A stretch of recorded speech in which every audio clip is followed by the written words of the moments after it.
Hi friends, media ಮಹನ್ಗೆ ಸ್ವಾಗತ. DCM DK Shivakumar ಆಪ್ತ ಶಾಸಕರೊಂದಿಗೆ ದೆಹಲಿಗೆ ಹೋಗಿ ಹೊಸ ದಾಳ ಉರುಳಿಸಿದ್ದಾರೆ. ನವೆಂಬರ್ 20ರವರೆಗೆ ಒಂದ್ ಲೆಕ್ಕ, 21ರಿಂದ ಹೊಸ ಲೆಕ್ಕ ಅಂತ ಹೇಳ್ಕೊಂಡು ಓಡಾಡ್ತಿದ್ದಾರೆ.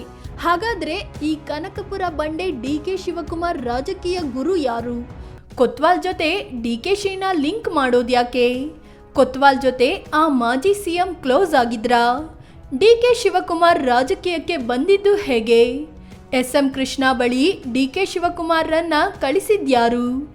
ಡಿಕೆಶಿಗೆ ಮಂತ್ರಿ ಪಟ್ಟ ಕೊಟ್ಟವರು ಯಾರು? ಎಲ್ಲವನ್ನ ಈ ವಿಡಿಯೋದಲ್ಲಿ ಹೇಳ್ತೀವಿ.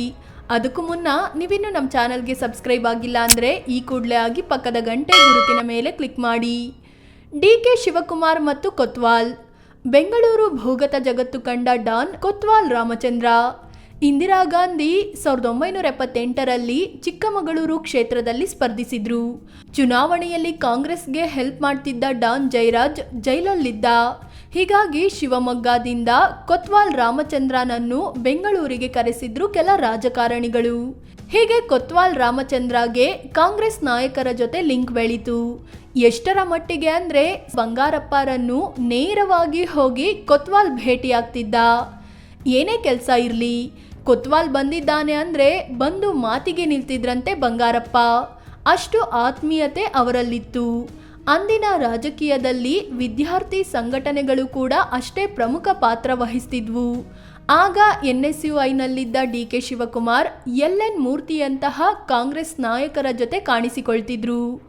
ಆ LN ಮೂರ್ತಿ ಕೊತ್ವಾಲ್ ಜೊತೆ ನಂಟು ಹೊಂದಿದ್ರು. ಹೀಗೆ ಡಿಕೆ ಶಿವಕುಮಾರ್ಗೂ ಕೊತ್ವಾಲ್ಗೂ ನಂಟಿದೆ, ಅವರ ಶಿಷ್ಯ ಅಂತೆಲ್ಲ ಈಗಲೂ ಬಿಜೆಪಿಗರು ಆರೋಪಿಸ್ತಾ ಇರ್ತಾರೆ. ಬಂಗಾರಪ್ಪ ಮೂಲಕ ರಾಜಕೀಯಕ್ಕೆ ಎಂಟ್ರಿ. NSUI ನಾಯಕರಾಗಿದ್ದ ಡಿಕೆ ಶಿವಕುಮಾರ್ ಜನರಲ್ ಹಾಸ್ಟೆಲ್ನಲ್ಲಿ ಇರ್ತಿದ್ರು. ಅದೇ ಜನರಲ್ ಹಾಸ್ಟೆಲ್ನಲ್ಲಿ ಕೊತ್ವಾಲ್ ಗ್ಯಾಂಗ್ ಕೂಡ ಬಿಡಾರ ಹೂಡಿತ್ತು. ಬಂಗಾರಪ್ಪ ಕೊತ್ವಾಲ್ ಗ್ಯಾಂಗ್ಗೆ ಓಪನ್ ಆಗಿಯೇ ಸಪೋರ್ಟ್ ಮಾಡ್ತಿದ್ರಂತೆ. ಅದೇ ರೀತಿ LN ಮೂರ್ತಿ ಕೊತ್ವಾಲ್ ಮತ್ತು ಬಂಗಾರಪ್ಪ ಇಬ್ಬರ ಜೊತೆಗೂ ಲಿಂಕ್ ಹೊಂದಿದ್ರು. ಆ LN ಮೂರ್ತಿಗೆ ಡಿಕೆ ಶಿವಕುಮಾರ್ ಕ್ಲೋಸ್ ಆಗಿದ್ರು. ಹೀಗೆ ಡಿಕೆ ಶಿವಕುಮಾರ್ಗೆ ಬಂಗಾರಪ್ಪನವರ ನಂಟು ಬೆಳೀತು. ಆದರೂ ಕೂಡ ಡಿಕೆ ಶಿವಕುಮಾರ್ ಬಂಗಾರಪ್ಪ ಭೇಟಿಗೆ ಅಂತ ಹೋದ್ರೆ ಅವರ ಜೊತೆಗಿದ್ದ ಲೀಡರ್ಗಳು 3-4 ಗಂಟೆ ಕಾಯಿಸ್ತಿದ್ರಂತೆ. ಆದರೂ ಡಿಕೆ ಶಿವಕುಮಾರ್ ಪಟ್ಟು ಬಿಡ್ತಿರ್ಲಿಲ್ಲ. ಬಂಗಾರಪ್ಪರನ್ನ ಭೇಟಿಯಾಗಿಯೇ ಬರ್ತಿದ್ರು. ಹೀಗೆ ಕಾಲ ಕಳೆದಂತೆ ಬಂಗಾರಪ್ಪನವರ ಶಿಷ್ಯನಾಗಿ ಗುರುತಿಸಿಕೊಂಡ್ರು. ಡಿಕೆ ಶಿವಕುಮಾರ್ಗೆ ಬಂಗಾರಪ್ಪ ಪ್ರಾಮಿಸ್. 1989ರಲ್ಲಿ ಸಾತನೂರು ಕ್ಷೇತ್ರದಿಂದ ಡಿಕೆ ಶಿವಕುಮಾರ್ ಮೊದಲ ಬಾರಿಗೆ ಶಾಸಕರಾದ್ರು. 1989ರಲ್ಲಿ ಸಿಎಂ ಆಗಿದ್ದ ವೀರೇಂದ್ರ ಪಾಟೀಲ್ಗೆ ಅನಾರೋಗ್ಯವಾದಾಗ ಅವರ ಭೇಟಿಗೆ ರಾಜೀವ್ ಗಾಂಧಿ ಬಂದಿದ್ರು. ಮುಂದಿನ ಸಿಎಂ ಯಾರನ್ನ ಮಾಡಬೇಕು ಅಂತ ಕೇಳಿದಾಗ ಡಿಕೆ ಶಿವಕುಮಾರ್ ಸೇರಿದಂತೆ ಹಲವು ನಾಯಕರು ಬಂಗಾರಪ್ಪನವರ ಹೆಸರು ಸೂಚಿಸಿದ್ರು. ನಂತರ ಸದ್ಯದಲ್ಲೇ ಕರ್ನಾಟಕದ ಸಿಎಂ ಬದಲಾವಣೆ ಆಗುತ್ತೆ ಅಂತ ಅನೌನ್ಸ್ ಮಾಡಿ ರಾಜೀವ್ ಗಾಂಧಿ ದೆಹಲಿಗೆ ಹೋದ್ರು. ಡಿಕೆ ಶಿವಕುಮಾರ್ ಬಂಗಾರಪ್ಪನವರ ಬಳಿ ಹೋಗಿ ಈ ವಿಚಾರವನ್ನ ತಿಳಿಸಿದ್ರು. ಆಗ ಬಂಗಾರಪ್ಪ, ನಾನು ಸಿಎಂ ಆದ್ರೆ ನಿನ್ನ ಮಂತ್ರಿ ಮಾಡ್ತೀನಿ ಕಣೋ ಅಂತ ಗ್ಯಾರಂಟಿ ಕೊಟ್ರು. ಡಿಕೆಶಿಗೆ ಬಂದಿಖಾನೆ ಖಾತೆ ಕೊಟ್ಟಿದ್ಯಾಕೆ? ಅದರಂತೆ ಬಂಗಾರಪ್ಪ 1990ರಲ್ಲಿ ಸಿಎಂ ಆದ್ರು.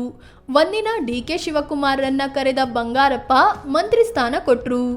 ನಾನು ಮೊದಲಿಗೆ ಬಂದಿಖಾನೆ ಸಚಿವನಾಗಿದ್ದೆ, ಈಗ ಸಿಎಂ ಆಗಿದ್ದೀನಿ, ನಿನಗೂ ಬಂದಿಖಾನೆಯನ್ನೇ ಕೊಡ್ತೀನಿ, ನೀನು ಮುಂದೊಂದು ದಿನ ಸಿಎಂ ಆಗ್ತೀಯಾ ಬಿಡು ಅಂತ ಹೇಳಿದ್ರಂತೆ.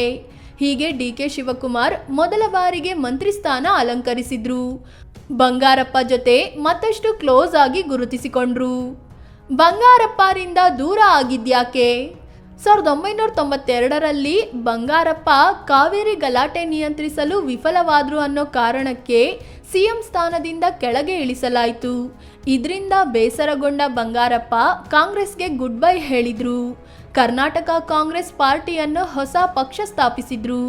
ಬಂಗಾರಪ್ಪ ಶಿಷ್ಯರಾಗಿದ್ದ ಡಿಕೆ ಶಿವಕುಮಾರ್ಗೆ ಏನ್ ಮಾಡಬೇಕು ಅಂತ ಗೊತ್ತಾಗ್ಲಿಲ್ಲ. ಹೀಗಾಗಿ ಬಂಗಾರಪ್ಪನವರ ಬಳಿಯೇ ಹೋಗಿ ಸಲಹೆ ಕೇಳಿದ್ರು. ಮುಂದೆ ಏನ್ ಮಾಡೋದು, ಕಾಂಗ್ರೆಸ್ನಲ್ಲೇ ಇರಬೇಕಾ, ನಿಮ್ಮ ಹೊಸ ಪಕ್ಷಕ್ಕೆ ಸೇರ್ಬೇಕಾ ಅಂತ. ಆಗ ಬಂಗಾರಪ್ಪ, ನನ್ನ ಹೊಸ ಪಕ್ಷಕ್ಕೆ ಬರಬೇಡ, ಕಾಂಗ್ರೆಸ್ನಲ್ಲೇ ಇರು, SM ಕೃಷ್ಣ ಅವರ ಜೊತೆ ಹೋಗಿ ಸೇರ್ಕೋ ಅಂತ ಹೇಳಿದ್ರು. ಅದರಂತೆ DK ಶಿವಕುಮಾರ್ ನಂತರದಲ್ಲಿ SM ಕೃಷ್ಣ ಜೊತೆ ಸೇರ್ಕೊಂಡ್ರು. SM ಕೃಷ್ಣರ ನೀಲಿಗಣ್ಣಿನ ಹುಡುಗ ಅಂತಲೇ ಫೇಮಸ್ ಆದ್ರು. ಕೆಲವರು ಈಗಲೂ SM ಕೃಷ್ಣ ಶಿಷ್ಯ DK ಶಿವಕುಮಾರ್ ಅಂತ ಕೂಡ ಕರೀತಾರೆ. SM ಕೃಷ್ಣ ಹಾದಿ ಹಿಡಿತಾರ DKಶಿ. SM ಕೃಷ್ಣ 2017ರಲ್ಲಿ ಕಾಂಗ್ರೆಸ್ ಬಿಟ್ಟು ಬಿಜೆಪಿ ಸೇರಿದ್ರು. ಇದು ಇಡೀ ರಾಜಕೀಯ ರಂಗಕ್ಕೆ ಶಾಕಿಂಗ್ ವಿಚಾರವಾಗಿತ್ತು. ಕಾಂಗ್ರೆಸ್ ತಮ್ಮನ್ನ ಕಡೆಗಣಿಸ್ತಿದೆ ಅನ್ನೋದು ಈ ನಿರ್ಧಾರಕ್ಕೆ ಕಾರಣವಾಗಿತ್ತು. ಇದೀಗ DK ಶಿವಕುಮಾರ್ ಕೂಡ ಬಿಜೆಪಿ ಸೇರ್ತಾರೆ ಅನ್ನೋ ಚರ್ಚೆ ಆಗ್ತಿದೆ. ಯಾಕಂದ್ರೆ 2023ರಲ್ಲಿ ಚುನಾವಣೆ ಗೆದ್ದಾಗ ಒಂದು ಡೀಲ್ ಆಗಿತ್ತು.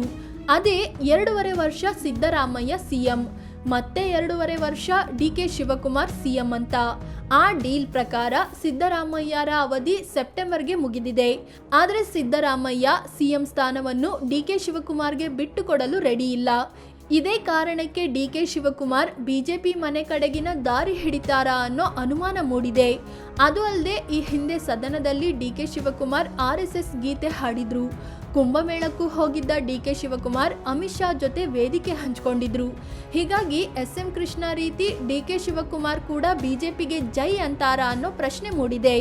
ಫ್ರೆಂಡ್ಸ್, ಇದು ಕನಕಪುರ ಬಂಡೆ DCM DK ಶಿವಕುಮಾರ್ ರಾಜಕೀಯ ಗುರುಗಳ ಬಗ್ಗೆ ಮಾಹಿತಿ ನೀಡುವ ಪ್ರಯತ್ನ. ಈ ಬಗ್ಗೆ ನಿಮಗೇನು ಅನಿಸುತ್ತೆ ಅಂತ ಕಾಮೆಂಟ್ ಮಾಡಿ ಹೇಳಿ.